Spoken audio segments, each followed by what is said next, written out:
بہت کم لوگ جانتے ہیں کہ شہنشاہ کامیڈی کہلانے والے عمر شریف اپنی زندگی کے آخری برسوں میں روحانیت سے کافی قریب ہو گئے تھے، جس کے بعد انہوں نے روحانیت پر کئی کتابیں تحریر کی، جن میں سے ایک فَبِأَيِّ آلَاءِ رَبِّكُمَا تُكَذِّبَانِ کے عنوان سے شائع ہوئی۔ اپنے آخری انٹرویو میں بھی عمر شریف نے روتے ہوئے کہا تھا کہ مجھے اگر کسی چیز سے ڈر لگتا ہے تو وہ قبر کا عذاب ہے۔ دعا کیجئے کہ اللہ رب العزت مجھے قبر کے عذاب سے محفوظ رکھے۔ عمر شریف صرف ایک ورسٹائل اداکار اور کامیڈین ہی نہیں تھے، بلکہ انہوں نے بطور میزبان، فلم ساز، ہدایت کار، شاعر، موسیقار، کہانی نویس اور بطور مصور بھی اپنے فن کا لوہا خوب منوایا۔ عمر شریف زندگی بھر تھیٹر سے ہٹ کر خود کو دوسری جہتوں میں دریافت کرنے کی سعی کرتے رہے۔ زندگی کے آخری برسوں میں وہ روحانیت سے کافی قریب ہو گئے تھے اور لکھنے پڑھنے سے بہت شغف پڑ گیا تھا۔ انہوں نے 5 کتابیں بھی لکھیں جو شائع تو ہو گئیں، لیکن ان کی رونمائی ہونا باقی تھی۔ ان کتابوں میں پہلی کتاب فَبِأَيِّ آلَاءِ رَبِّكُمَا تُكَذِّبَانِ ہے، جو روحانیت کے موضوع پر ان کی پہلی تصنیف تھی۔ دوسری کتاب ان کے ڈراموں اور تیسری کتاب عمر شریف کے افسانوں کا مجموعہ ہے۔ ان کی چوتھی کتاب ایک شعری مجموعہ کلام ہے اور 5ویں کتاب مختصر کہانیوں کا مجموعہ ہے۔ عمر شریف کو مصوری سے بھی ہلکا پھلکا شغف تھا اور آنے والے دنوں میں وہ ایک اور نئی فلم بنانا چاہ رہے تھے، جس کی موسیقی بھی انہوں نے خود ترتیب دی تھی۔ عمر شریف نے فلاحی کاموں کے لیے بھی خود کو وقف کر رکھا تھا۔ یہ کہا جائے تو بے جا نہ ہوگا کہ اسٹینڈ اپ کامیڈی اور مزاحیہ اداکاری کی تاریخ عمر شریف کے بغیر ادھوری ہے۔ پاکستان میں 80 اور 90 کی دہائی سے شروع ہونے والے اسٹیج ڈراموں کے ذریعے اس طرز کی کامیڈی کا آغاز ہوا، جبکہ اس نوعیت کی کامیڈی کے تانے بانے پاکستانی فلمی صنعت کی مزاحیہ اداکاری سے جا ملتے ہیں۔ دھیرے دھیرے یہ مزاح کا میڈیم ریڈیو، فلم اور ٹیلی ویژن کے لیے لازم و ملزوم ہو گیا، لیکن پاکستان میں اسٹیج ڈراموں کے ذریعے جس انوکھی طرز کی کامیڈی تخلیق کی گئی، اس نے مزاح گوئی کا سارا منظرنامہ ہی بدل کر رکھ دیا۔ اسٹیج کامیڈی باقاعدہ ایک میڈیم بن گیا، اور جب انٹرنیٹ کا دور نہیں تھا تب ان اسٹیج ڈراموں کے آڈیو اور ویڈیو کیسٹس دنیا بھر میں پہنچے اور پاکستانی مزاح کو فنکاروں کی صلاحیتوں کا لوہا مان لیا گیا۔ پاکستان کے ان مزاحیہ فنکاروں کی اکثریت ایسی تھی جن کی تشہیر میں پاکستان ٹیلی ویژن کا کوئی کردار نہیں، اور انہوں نے اپنے بلبوتے پر کامیڈی میڈیم کے ذریعے اسٹیج کرداروں کی مدد سے اپنی دنیا آپ پیدا کی۔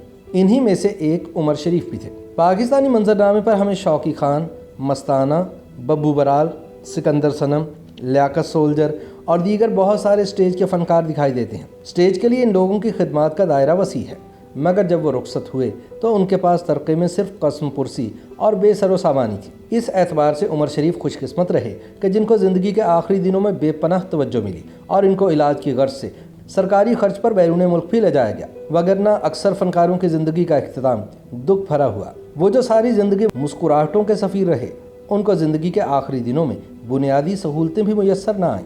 پاکستانی فلمی صنعت سے منور ظریف، رنگیلا، ننھا اور لہری جیسے فنکاروں نے مزاح گوئی کی روایت کو مضبوط کرنے میں کلیدی کردار ادا کیا۔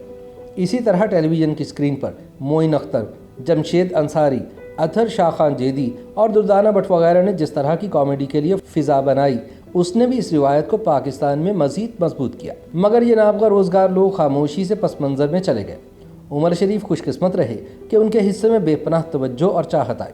وہ ایک ایسے فنکار تھے جن کا اسٹیج کی دنیا سے فلم کے پردے تک مزاح کے میڈیم میں خدمات کا اعتراف کیا گیا، اور وہ بھی اپنے روحانی استاد منور ظریف کی طرح اپنے دور میں دنیا کامیڈی کے شہنشاہ کہلائے۔ عمر شریف بتایا کرتے تھے کہ ان کی بد نصیبی رہی کہ وہ زندگی میں منور ظریف سے ملاقات نہ کر سکے۔ عمر شریف کی منور ظریف سے عقیدت کا یہ عالم تھا کہ ایک بار کراچی سے لاہور آئے تو حضرت داتا گنج بخش رحمۃ اللہ علیہ کے مزار پر حاضری دینے کے بعد سیدھے ٹیگور پارک میں منور ظریف کے گھر گئے اور گھر کی دیواریں چومتے رہے۔ بقرہ قسطوں پہ عمر شریف کا وہ ڈرامہ تھا جس کی وجہ سے وہ عالمگیر شہرت کے حامل ہوئے۔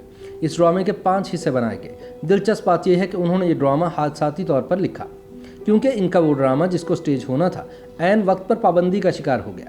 ان کے پاس صرف 2 دن کی مہلت تھی جس میں انہوں نے یہ ڈرامہ لکھا اور اس میں پرفارم بھی کیا۔ اسی ڈرامے کی تھیم میں سے ان کا ایک اور مشہور زمانہ ڈرامہ نکلا جس کا نام بڈھا گھر پہ ہے تھا۔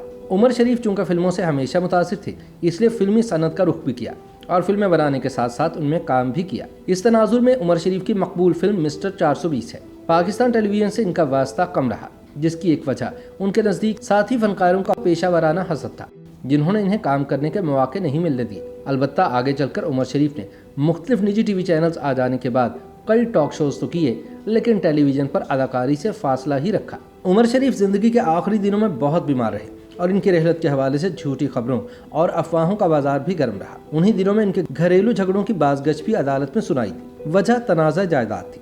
عمر شریف نے 3 شادیاں کی۔ ان کی بیگمات کے نام دیوا عمر، شکیلہ قریشی اور زرین غزل ہیں۔ صرف پہلی بیگم سے ان کے 2 بیٹے ہیں۔ انہی سے ایک بیٹی بھی تھی جن کا گردے کے ٹرانسپلانٹ کے دوران انتقال 1 برس پہلے ہوا تھا۔ عمر شریف کو اپنی بیٹی کے انتقال کا بے حد صدمہ ہوا، جس کے بعد ان کی صحت گرنا شروع ہو گئی۔ عمر شریف کے قریبی دوست اور ساتھی اداکار شرافت علی شاہ کا کہنا ہے کہ عمر شریف کی بیماری کے پیچھے اصل وجہ ذہنی دباؤ تھی۔ انہوں نے پیشہ ورانہ کام کو بھی اپنے اوپر حاوی رکھا اور پھر نجی زندگی کے مسائل نے بھی ان کو اپنی گرفت میں لیے رکھا۔ یہی وجہ ہے کہ جب وہ کئی برسوں کے بعد سن 2019 میں دوبارہ تھیٹر کی طرف لوٹے اور کراچی میں واہ واہ عمر شریف پیش کیا گیا تو وہ تنقید کا شکار ہوا۔ اس کی کئی وجوہات میں سے ایک وجہ عمر شریف کی ناساز طبیعت تھی۔ ان تمام مسائل کے باوجود عمر شریف ثابت قدم رہے اور خود کو دریافت کرنے کی سعی میں مگن نظر آئے۔ YouTube پر گوگلی انٹرٹینمنٹ دیکھنے کے لیے youtube.com کی سرچ بار میں گوگلی انٹرٹینمنٹ ٹائپ کریں۔ گوگلی انٹرٹینمنٹ کے پیج پر سرخ رنگ کے سبسکرپشن والے بٹن پر کلک کرنا نہ بھولیے۔ YouTube پیج پر اپلوڈ ہونے والی ویڈیوز سے باخبر رہنے کے لیے بیل آئیکن پر کلک کیجیے۔ آپ کو ہر نئی ویڈیو کے بارے میں نوٹیفیکیشن موصول ہو جائے گا۔